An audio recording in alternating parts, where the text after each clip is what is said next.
Welcome to the Upper Room with Eugene Holden. Here at the Upper Room, we discuss how important it is to live from our spirituality, from our higher sense of self, our higher being, so to speak. Here at the Upper Room, we encourage you to embrace your identity, embody your spirituality, enhance our humanity because the world needs all of us right now.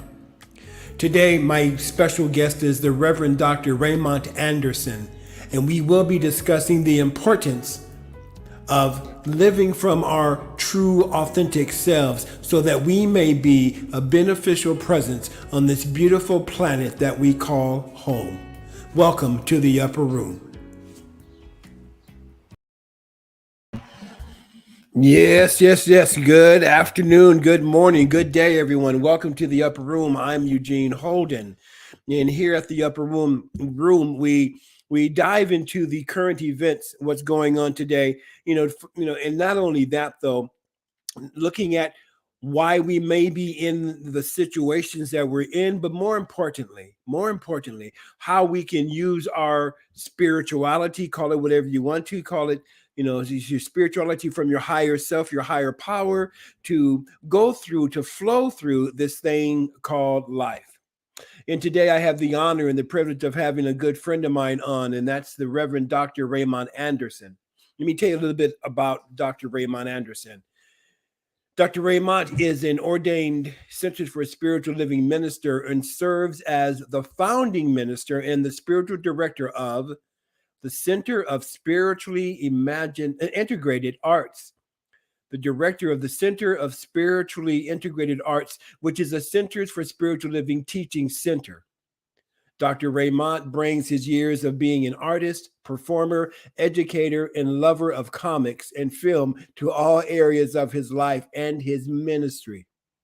Dr. Raymont is frequently sought after. He's a sought after guest minister and speaker at various churches, centers, and events.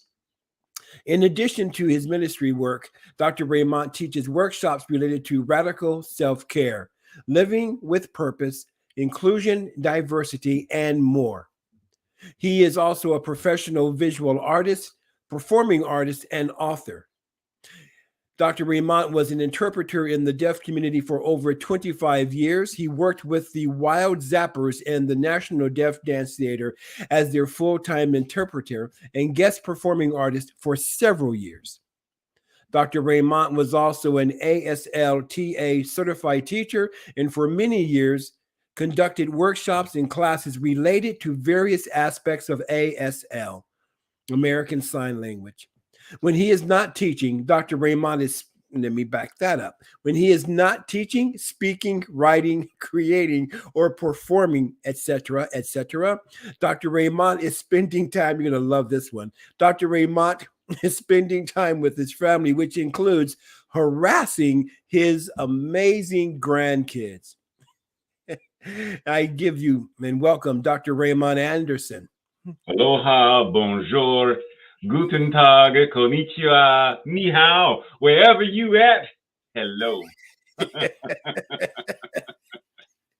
Yeah, here we go again. What? Oh man, I'm here with you, and doing what we do. Amen. One of the things that I appreciate about our relationship is yes, we are two individuals who can and do go deep. And that sense of humor that we share is pretty amazing, right?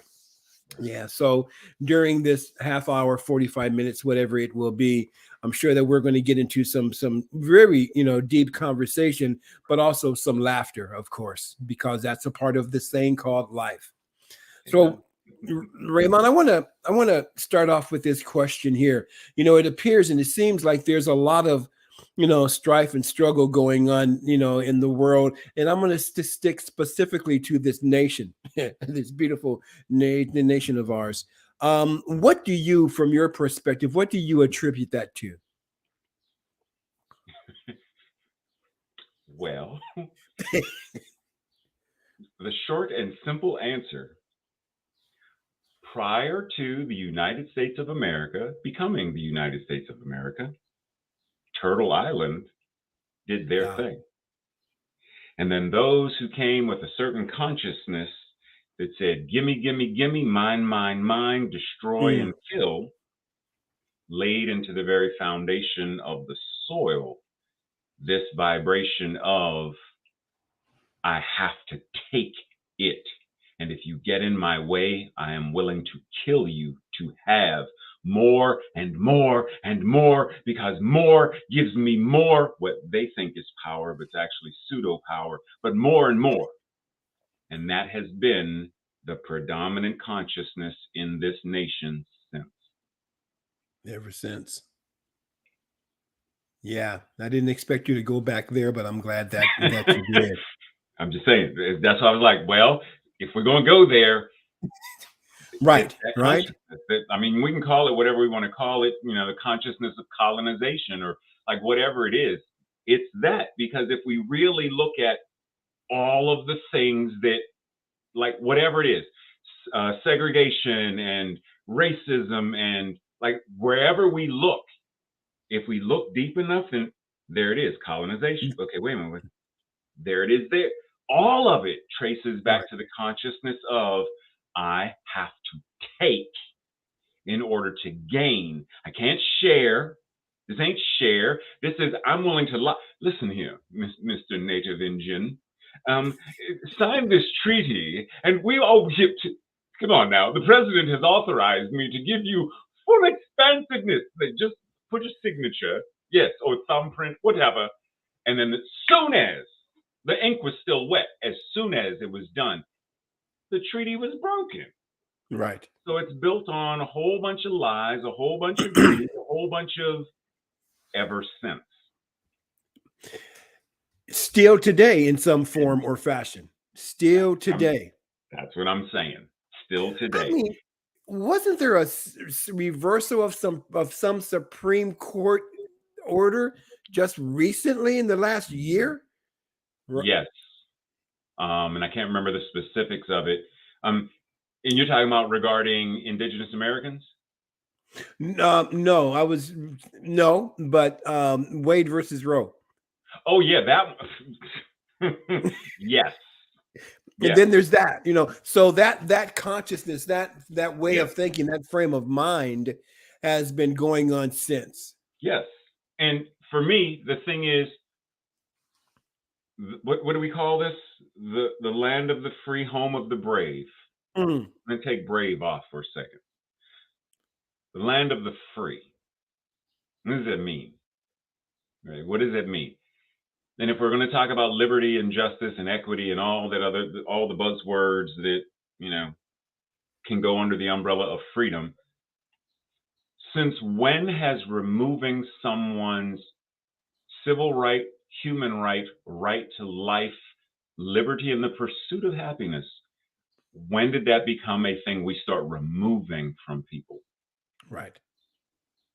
Especially when predominantly it's a group of old white men making decisions about women's bodies, even against your thing is the law. That's, see, as Eugene and I were speaking recently, Eugene is a master percussionist. I am not. I am not.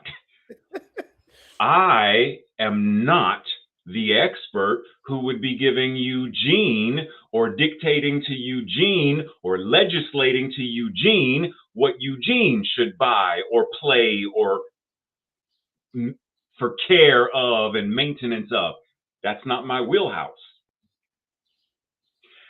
So then, how do I, as a man, cisgender man, how do I make decisions that say, well, women should not be allowed to? Time out. Especially when medical professionals are like, what? Right. No, what? Who gives these folks the audacity and the right to, oh, let's colonization? Because Right. that pseudo Christian ideology that says we have to be this, that, and the other, and this is against. all of that. So yes, here's the Supreme Court justices Right. removing people's rights.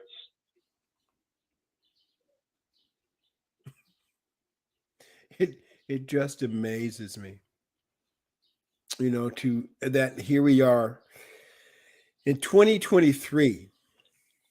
I remember saying this in 2008 when my sons moved with me in Denver, going through some racial stuff. And here it is, 15 years later, still talking about the same thing, right? 100 years later, and so, how do we, and I believe this to be true, how do we as spiritual beings, again, I believe everyone is, not everybody recognizes that, and that's okay, right? But how do those who do, like you and I and others, how do we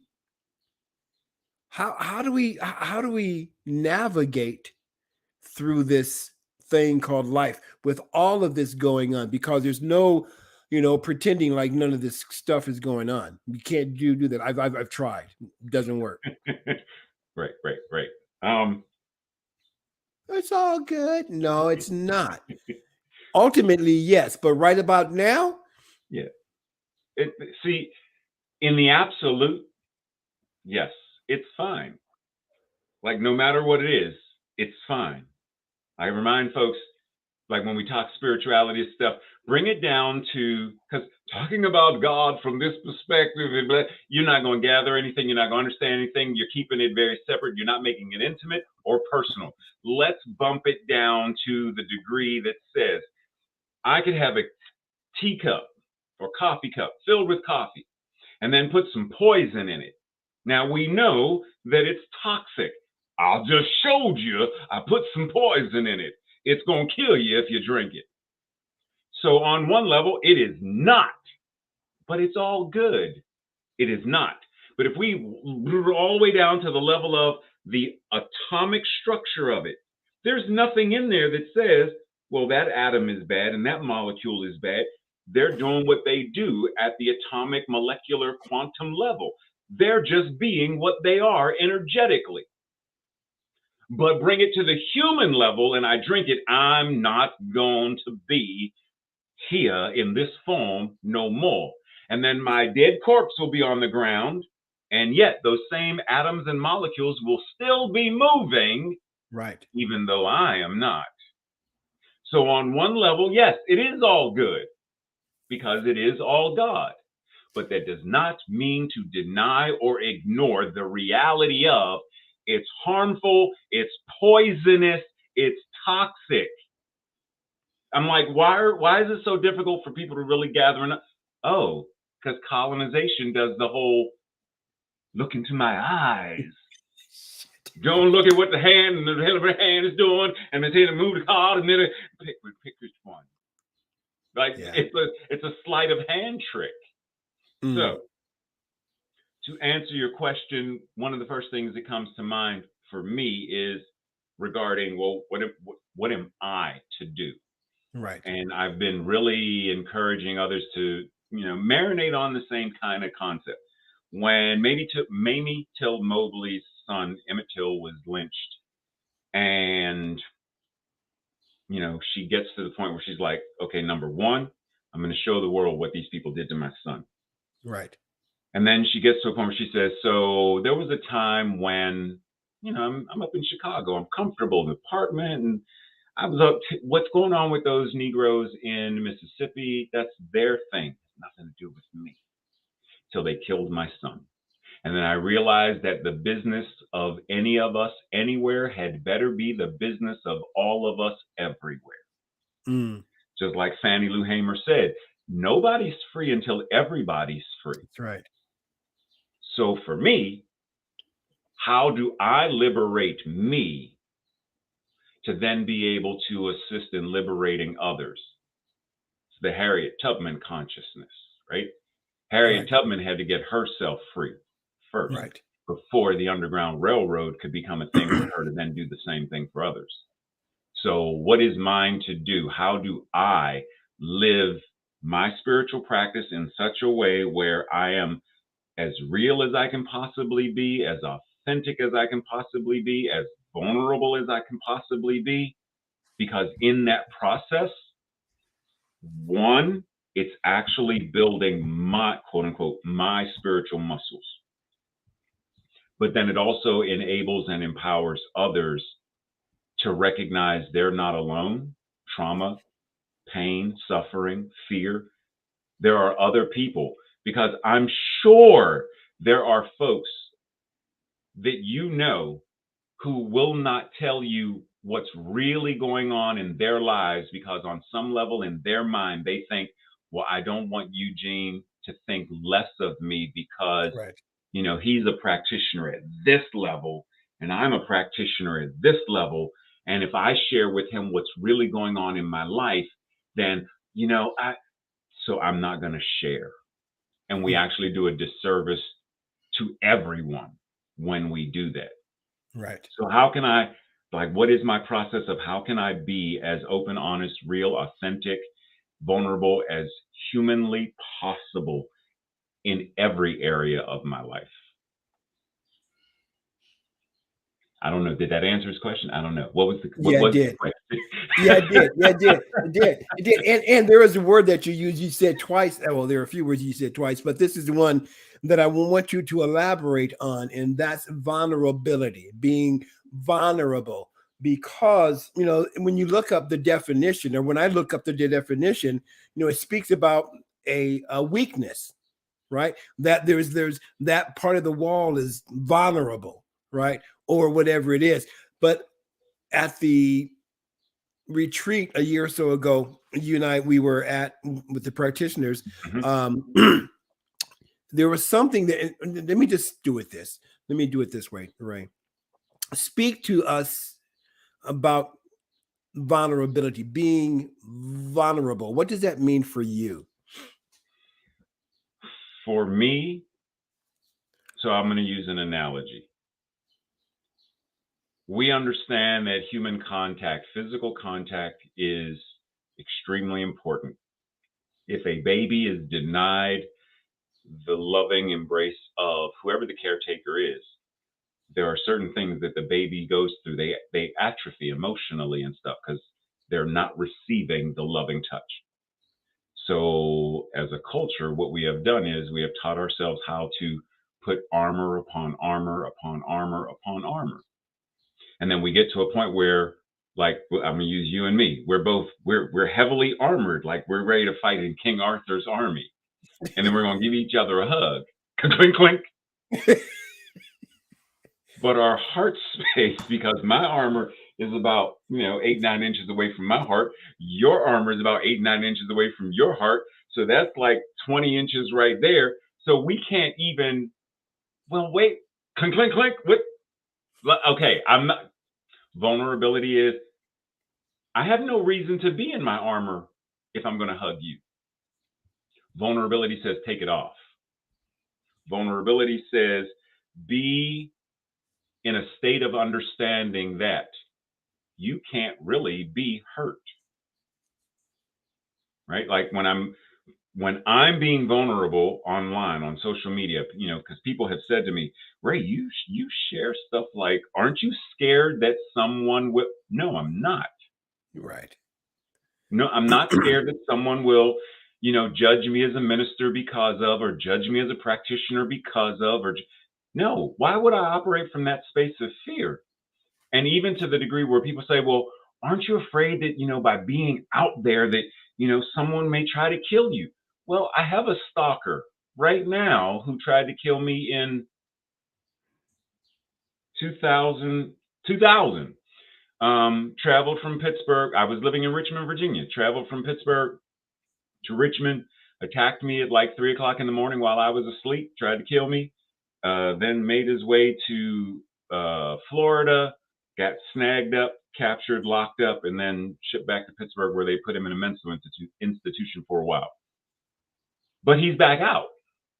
And he found me on Facebook. Now, he thinks I live somewhere where I don't. And I'm going to keep it that way. Not because I'm afraid, But because when he attacked me then, he injured my dog because glass shattered. He injured the person that I was dating at the time. I'm not going to endanger them. But I'm not afraid because I know that this thing called life is eternal. So Mm, at some point, this is going to die. But the thing back of it can't. So if I live in fear of this thing dying because someone can kill me, then I should be in fear of COVID could kill me, or that could kill me, food poisoning could kill me, being hit by a car could kill me, the plane going down could kill me. I should be afraid of everything potentially killing me because everything potentially could. The house right now could cave in and kill me. A tornado could kill. So if I'm going to be afraid of this thing dying, then I'm going to constantly be in fear of dying. And right. I'm not going to live that way. Right. So, no, I'm not afraid of someone using something against me. I'm not afraid of secrets because I don't want secrets. I don't have secrets anymore. So that, for that exact reason, so that no one can use them against me. So, vulnerability is I have nothing to hide from anyone. And when I'm connecting with you, I want to be able to connect with you heart to heart, soul to soul, body to body, life to life. I don't want there to be a barrier in between. Yeah. Yeah. Thank you. Thank you. Which brought up something else about this fear of death. Not I'm going to get to this the bodily death, but also and Ray, aren't you afraid that people are going to talk about you? And now and of course you're not. And some people are afraid of their reputation being killed, Mm-hmm, right? mm-hmm, Or whatever the judgment is, right? mm-hmm. Yeah. which is an interesting thing because all of a sudden I had this thought about, okay, so how can I trace this back to colonization? Right. But let's Mm-hmm. not go there yet. But I have to make a note of that. But in terms of this body, this body dying, the body's going to do what it's going to do. I tell clients who come in who talk about, the fear of death. And I remind them and anybody else who will listen that the moment that we're born, we're on our way Yep. because it's just a part of the process. Yep. Somebody said to me years ago that death is not the opposite of life. Death is the opposite of birth. Life is eternal. Right. Amen. Amen. Right. Amen. So when we're talking about being afraid of having our character smashed or whatever, Besmirched. besmudged. I should be smudged. And I have to admit that I have been one of those people who were afraid of Mm-hmm. being besmudged and besmirched. Mm-hmm. What kind of Yep. word is besmirched? Who makes these things up? Yeah, that's what it means. Says who?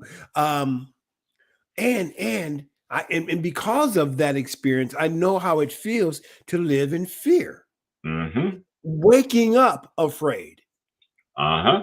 I remember waking up. I mean, which was a constant experience. Waking up scared. Scared. Yep. What are you scared of? I'm afraid they're going to find out. Find out what? Right. Right. Yep. Find out that you're brilliant. Yep. Yep. Yeah. And even when Yeah. people find out, like, because I too have, didn't I have fear that the besmirchment of, I don't even know if that's a word, besmirchment of my character and my good name, you know, but why? Because the moment someone finds out that you're a black gay man, oh yeah, because that does sort of ruin your reputation, especially when you're in the Christian church and you're doing all this Christian churchy stuff, and then all of a sudden it's like, oh, I know you ain't looking me up and down like, say what you got to say. Well, we just heard that. Okay, what about it? Is it true? Does it matter? Well, for me, it did matter, which is why I was terrified about is anyone going to find out? What if they do? Do I lie? Do Right. I tell the truth? Like, what do I do? What if that hypervigilance Whew. will kill you, Will kill you. right? Like I ended up with ulcers and like all migraine headaches and stuff because you're constantly living in terror. It's not even just fear, it's Right. terror of. And even when we talk about today, people who are terrified of being canceled, cancel culture, people who are terrified of someone finding out whatever it is, finding out I'm not as good at whatever it is they think I'm good at, or Right. what imposter syndrome and all of these things. Well, if you really knew the real me, then you wouldn't. Well, tell me who is the real you. Right. Like, let's have a conversation about, well, who is the real you then, so that we get to the nitty gritty of the nuts and bolts of, so that all of the fear can be gone. Yeah, we Yeah. spend a lot of time, keeping the fortress and the barriers up so that people can't really know us for fear of if they knew the real me. Pause for a second. Do you realize that Oh, the real you is the same real me? There is only one power and only one presence, only one life and right. only one mind. The thing itself, some call God, some call source, some call it the universe. Whatever that is who you truly are. And that Truly is are. who I truly am. So there is no reason for me, right, to judge that about you when it's the truth about me. So when you say the real you, what are we talking about? Your personality? What are we talking about? Your addictions? What are we talking about? The things that you feel guilty and shameful of? What are we talking about? So we can have a real conversation about it so you can let that go. Right. Yeah. Will the real I am please stand up? Amen. You know, if in one of the, when I heard you saying so, if you found out who I really was, then I would be loved. Right. And Exactly. sometimes, right. And I don't know, I'm afraid of love because I've been hurt. No, love doesn't hurt. I've True been that a thousand heartbroken. times. What's that? I said, true that 1,000 times. A thousand Love does times. not hurt. Love doesn't hurt. The ego hurts, but love does. I was speaking with a friend of mine a couple of weeks ago. She had mentioned to me regarding my past relationship with my ex-wife, my former wife. So this Mhm. goes back years and years and years, right? And so, okay, maybe years and years, not years and years and years, but maybe just years and years, because I'm Come not on. years and years old. Make the Okay. math, Eugene. Come on. And she said, you thought you had this perfect love, which was toxic. You had a perfect love that was toxic. And after I got off the phone, I'm like, wait a minute. Love is never toxic. Right, right, Love is never toxic. I right, may have thought it was love.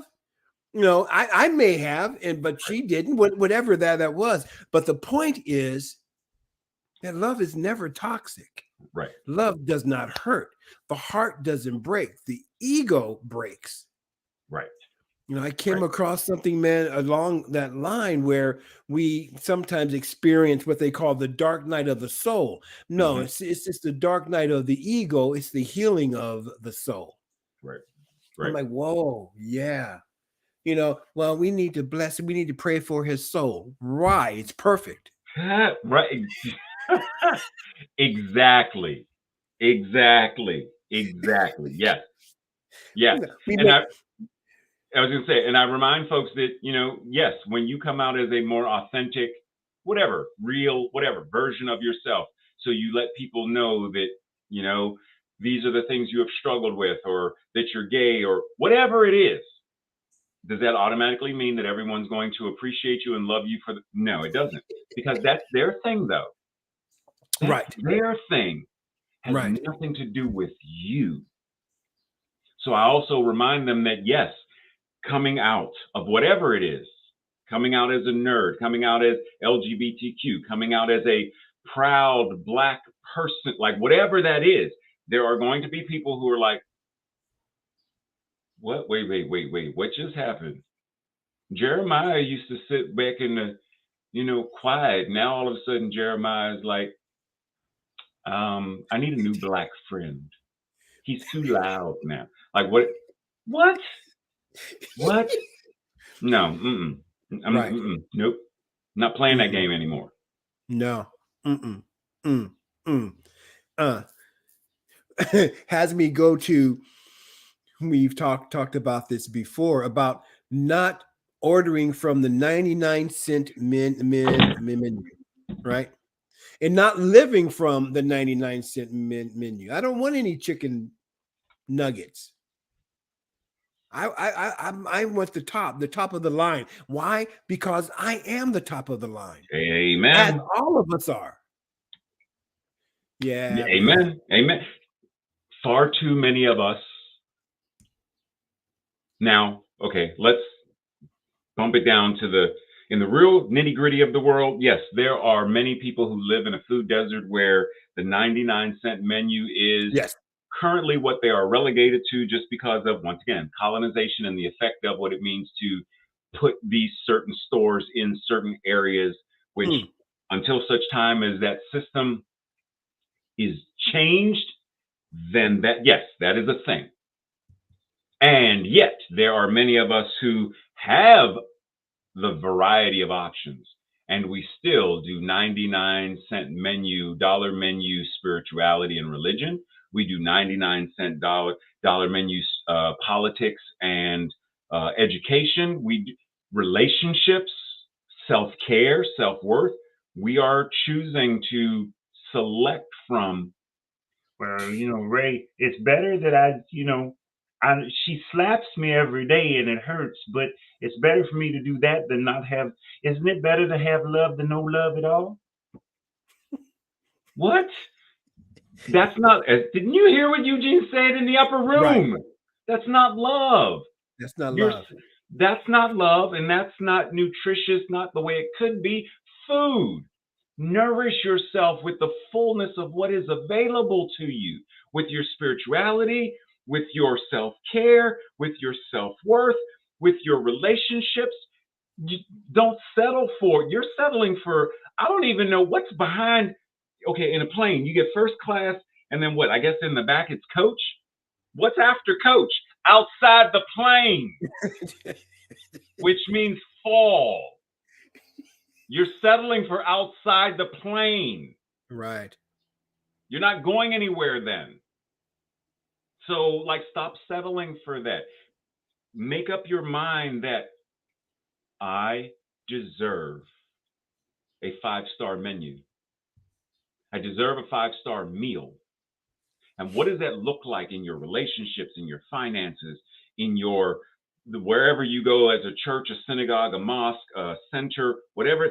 What does all of that look like? I am a 5-star human being. That's I'm a right. 5-star incarnation of the divine. Why would I allow myself to Mm. receive anything less than what I am? No, no, no, no, no, no, no, no, no. Spent too many years doing that. That's a powerful way to think. Why would I? That's a powerful question. Why would I allow myself to accept anything less than? Mm-hmm. Will not, do not settle. Not anymore. No, no. And the reason why we can talk about it, because we've been there. Right, right, Right. right. Yeah. Yeah. Oh That's man. why. What is the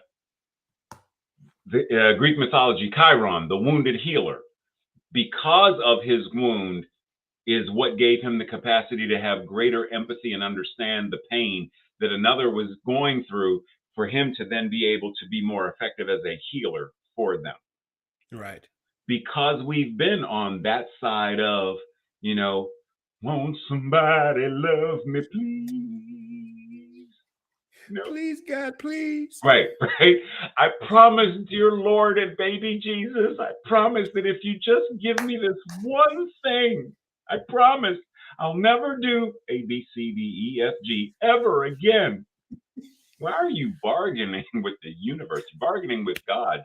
Like somehow God is like, until you say pretty please. with the Right? cherry on top. What? Right. Doesn't work that way. Doesn't work that way. But Does not precisely work like you that said, way because at we were all. there at one point, we understand it. Right. Like, it's true. Been there, done that. Doesn't work. Yep. Doesn't work. And it's because we've been there, done that we know what does work. Right. It's like, okay, Right. that doesn't work. You know, and there is no God that's out there that causes things to happen. And you hit me to this in this song, waiting in the water, till God's gonna stir up the water. So okay, so I'm going through whatever I'm going through, and that God is within me, that Uh-huh. infinite intelligence, that spirit. So there's something within me that's stirring up the water to wake me up. Uh-huh. Homie, this is not the way to go. This is not, no. No, this is 99. No, I'm sorry, 98 cent. We don't want that. Mm-hmm. That's not why we're here. Right. Right. One of the things, and then we're going to close this up. I've been hearing again, just trying to survive, just trying to survive. I'm like, no, we are not created to survive. We have been set up to thrive. And I Yeah. use that intentionally. We've been set up. We've been given everything that we can possibly need or want to thrive. Why not? Man, for this Sunday's message, I was doing some research because this Sunday's message is talking about Individualizing. having this personalization or personal relationship with the infinite and blah blah blah. Right. Yeah. And so, I do my Ray thing, and I'm going through some stuff, and I was like, you know what? So I remember someone saying this years ago. What are the odds that I am me? Like, how many eggs, how many sperm had to be in play for that one particular sperm to reach that one particular egg to then become me? Right. And then all of the other factors. What are the odds that Lois and Charles were the ones who offered the sperm and the egg? And then their parents and their parents, and so Right. on and so on. So, like, when you do the math, this guy, I can't think of his doctor's name, he said the odds of you being born are as small as, one of those round life preserver things. Yeah. If we just threw it out into the middle of the ocean, and there's one turtle somewhere in the oceans in the world, and on this one particular time, exactly where you threw the little buoy thing, that same turtle, because there's only one, pokes its head up in the center of the buoy thing on the very first try. It's like 1 in 700 trillion. You are a 1 in 700 Right. trillion. I am Right. a 1 in 700 trillion. Right. We're set up to thrive. We set up to thrive. Set up. We do. We have defeated the odds of existing, Right. of being in existence. And that's, I'm not talking spirituality right now. I'm talking sheer Right. biology, Right. mathematical biology. We have overcome such odds just in becoming alive. Man, with odds like that, look, I don't play the Right. lotto and stuff, but hey, I'm going to stop. Like, why not put that same power of thriving to everything else? Relationships and business and romance and, family time and whatever it is you want. You've already beat the odds to be you. So, like, go all out.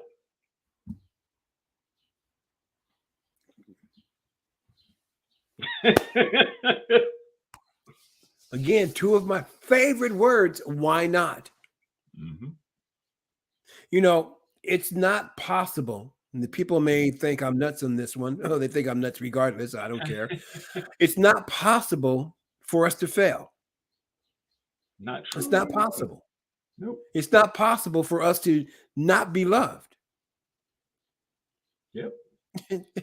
It's not possible, right? So, I knew this would happen. That's okay because that's what we do. I looked at the time like, okay, um, my brother, Reverend Dr. Sifu Raymont Anderson. What would you like to leave the people with? What do you want them to know from you from here in the upper room today?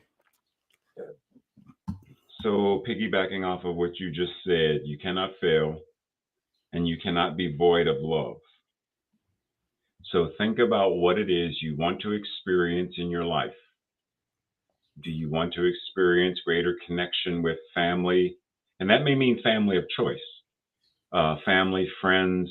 Does it mean increased financial wealth and abundance? Does it mean having a sense of confidence and boldness in just being alive, just being you?